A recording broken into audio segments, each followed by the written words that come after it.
My name is Angela and I'm a cousin of Dorothy's and live in Canada.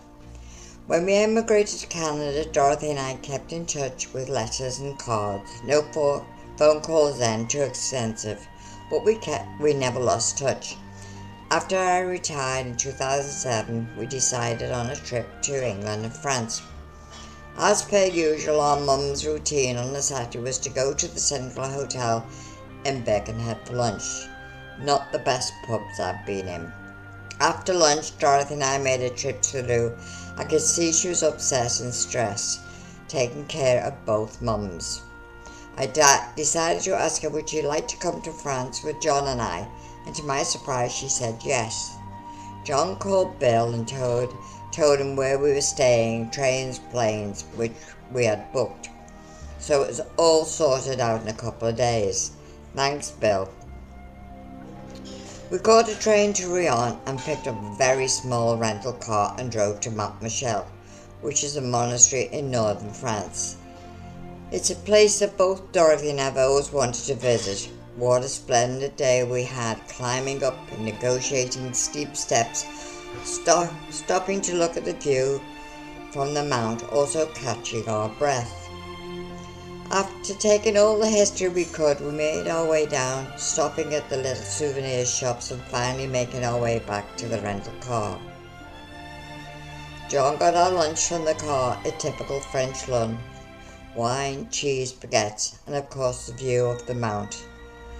A perfect day. We finally had to leave Normandy and get a train back to Paris. We got on a very crowded metro. Standing room only. I could just see John mouthing to me, get off at the next stop.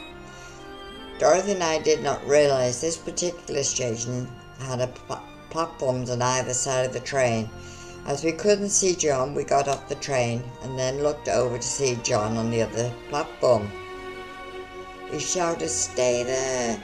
Well, we got the fish of the giggles and laughed so much we peed our pants. It could have been worse, as John had the passports and all the tickets and neither of us could speak French. I still laugh to this day seeing John on the other side of the platform. Whenever we got back to England, off we'd go with my aunt or Dorothy, and we'd hit the charity shops. She'd pick out items and say, "Look, Ange, this would be perfect for you." So much fun. But as the years and the health got worse, no more charity shops, but we had fun while it lasted.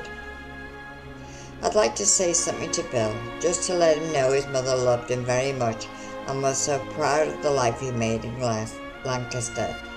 Even though she missed you, she always knew if she picked up the phone and said she needed some help after surgery or procedure, you would be on the next train to Brombrad. She also knew you had your own life, and when it was time for you to go, she cried every time you left. While in France, we walked through a park where Dorothy spied a swing. I didn't realize she had a fetish for swings, and promptly sat on the swing. The shared joy on her face I've never forgotten.